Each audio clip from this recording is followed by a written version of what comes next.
This video was created from the Advocates in Action presentation, Disability Rights Class 3, the Americans with Disabilities Act, or ADA. It includes 12 slides and runs for 14 minutes. Slide 1, Disability History Highlights Part 3, the Americans with Disabilities Act. Created by Advocates in Action, Rhode Island. Slide 2, the Rehabilitation Act of 1973, Section 504. No disability discrimination funding when using federal funding. The image on this slide is a photograph of people with disabilities protesting to support Section 504. In our last class, we talked about the Rehab Act of 1973 and the historic sit-ins that people organized that led to the enforcement of Section 504. Section 504 is a milestone in the disability rights movement because it made it illegal for anyone who receives federal funding to discriminate against people with disabilities. As we mentioned last time, one of the most important outcomes of this law is that it meant public buildings and any other project or structure that received public funding, such as roads, libraries, schools, and voting places, had to be accessible. To this date, the 1977 sit-ins were the longest occupation of a federal building by a group of protesters in U.S. history. That's impressive. The protesters showed how people who organize and stand up for something they believe in can make a difference. Today we're going to talk about the Americans with Disabilities Act, or ADA. While Section 504 made it illegal for the federal government and those who receive federal funding to discriminate against people with disabilities, the ADA took this even further by making disability discrimination illegal for private businesses too. Unfortunately, just like the struggle to pass Section 504, people with disabilities had to overcome many obstacles before the ADA became law. Today we'll take a brief look about how they finally succeeded and how, as with Section 504, it took the action of people with disabilities and their allies to get the ADA across to the finish line. Slide 3, the importance of solidarity. The image on this screen is a photo of 4 people holding each other's hands in a circle. Before we talk about the ADA, let's stop for a quick look at the word solidarity. Solidarity means the unity and support that people have for each other as part of the same group. Here's an analogy to help you understand the idea of solidarity. An analogy is a comparison between 2 different things to explain a complex or unfamiliar concept by looking at similarities. For this analogy, think about a ream of paper. A ream is 500 sheets of paper that's the same size and weight. Imagine how easy it is to rip one piece of paper. Now imagine trying to rip a small stack of pages from the ream, and notice how it gets a bit harder to do. Now imagine trying to rip all 500 pieces of paper at once. Unless you're Superman or the Incredible Hulk, most people won't be able to rip it. This is a good illustration of what solidarity means because when one person speaks, it isn't always easy to hear them. But when a lot of people speak, it's hard to ignore them. People speaking together in solidarity is why the disability rights movement has been so successful. Slide 4, Disability Activism and the Capitol Crawl. This slide shows a 3.5-minute video about the Capitol Crawl, which took place on March 12, 1990. You can watch this video on our class page. As it says in the video, members of the disability rights movement had been working for decades before they finally brought a landmark piece of legislation like the ADA before Congress. While the Senate passed it in September 1989, it soon stalled in the House. Rather than waiting around for another few decades, disability advocates decided to protest by marching down Capitol Hill and climbing the 83 steps of the U.S. Capitol. This brave act raised public awareness, got the bill out of committees in the House, and led to President George H. Bush signing the ADA 4 months later. The Capitol Crawl was a powerful act of solidarity. Slide 5, the Americans with Disabilities Act, July 26, 1990. The image on this screen is a photo of President George H.W. Bush signing the ADA as 4 people with different disabilities watch. President Bush was surrounded by the following famous disability rights advocates when he signed the ADA: Evan Kemp, seated on the left. Mr. Kemp was chair of the U.S. Equal Employment Opportunity Commission, or EOCC. Prior to becoming chair, he had already worked for 2 previous administrations. After his time in government, Mr. Kemp went on to help found the largest home health equipment company in the United States. He said the reason the company was so successful is because it involved people with disabilities in every aspect, from designing to manufacturing to marketing. Reverend Harold Wilkie, standing on the left. Reverend Wilkie was instrumental in founding the National Organization on Disability. Although he was born without arms, it never stopped him from living a full and active life. Here's one anecdote we love to share. After President Bush signed the ADA, he handed his commemorative pen to Reverend Wilkie, who famously accepted it using his toes. Sandra Swift Perino, standing on the right. Mrs. Perino was the chair of the National Council on Disability. She suffered a stroke that left her paralyzed on her left side after giving birth when she was young. Rather than giving up to the despair that came with such a staggering life change, she dove into the disability rights movement and was often referred to as a watchdog for the disabled. Justin Dart, seated on the right. Mr. Dart was chair of the President's Committee on Employment of People with Disabilities.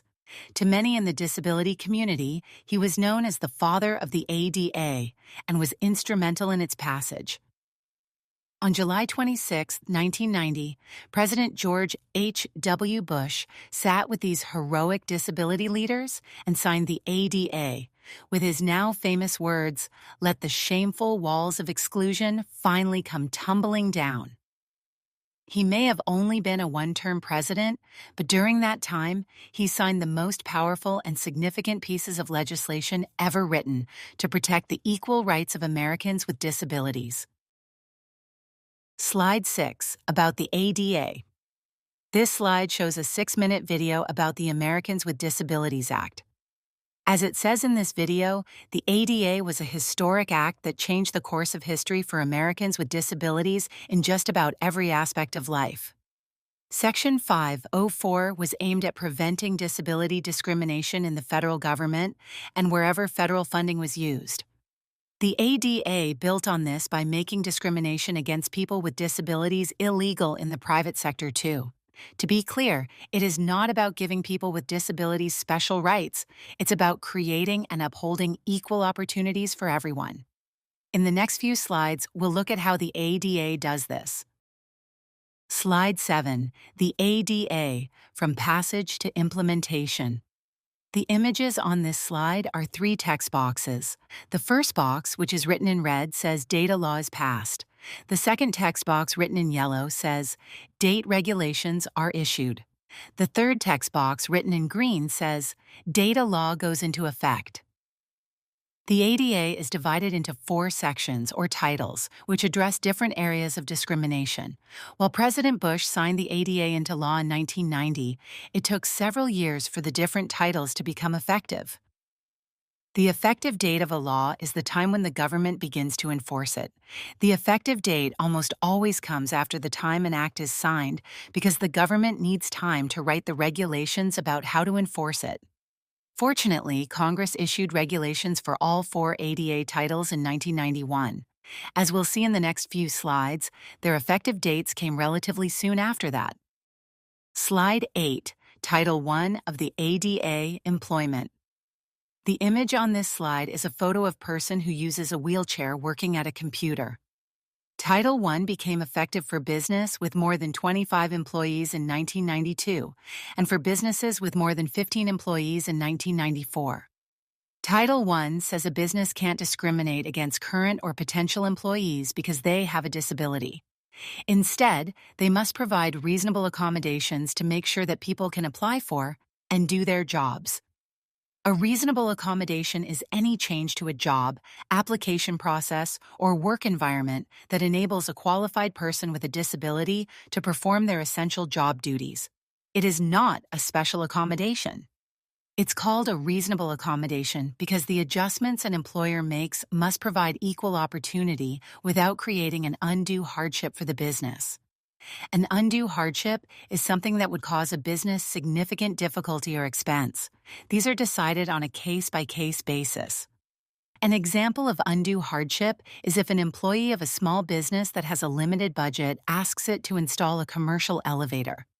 Likewise, if an employee who has migraines asks their employer to remove all the fluorescent bulbs or to keep the lights turned down, it could also be considered an undue hardship for the business, especially if other employees need the lights to do their job. On the other hand, here are a few examples of reasonable accommodations. Schedule changes such as part-time hours, adjusted start or end times, or medical leave so an employee can receive treatments related to their disability. Physical adaptations, such as accessible workspaces, ergonomic furniture, and installing ramps.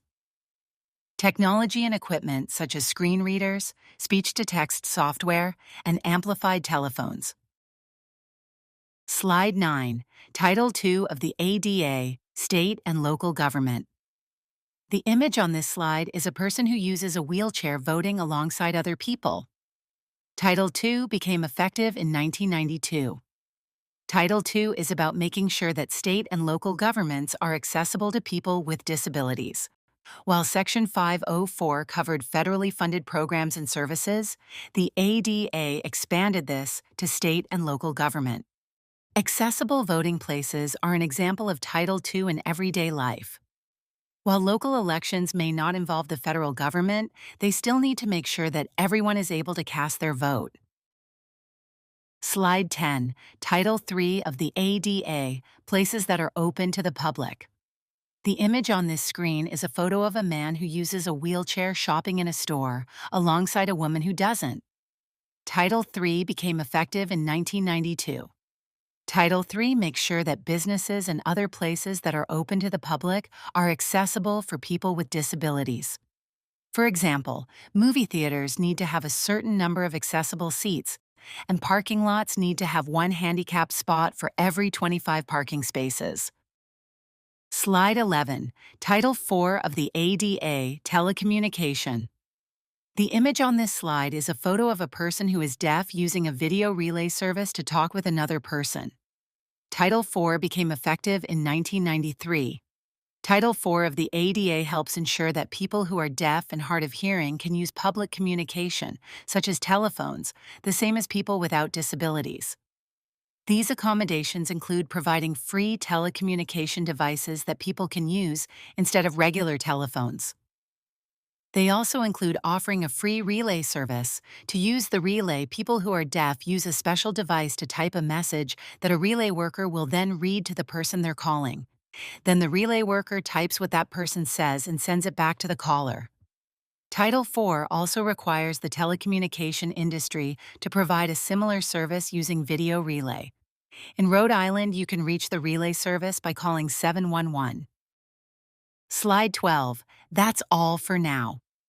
The image on this slide is a cartoon of the Looney Tunes Porky Pig waving goodbye with the words, "That's all, folks." Even though all titles of the ADA were effective by 1994, people with disabilities still faced a lot of opposition to the law as discrimination continued. As we'll learn about in our next class, a 1999 Supreme Court ruling changed all that and directly affected the DD services that many of you receive today. So stay tuned. In the meantime, you can find the videos we shared in this presentation and other resources on our class page. Produced by Advocates in Action Rhode Island, 2026. Remember, nothing about us without us.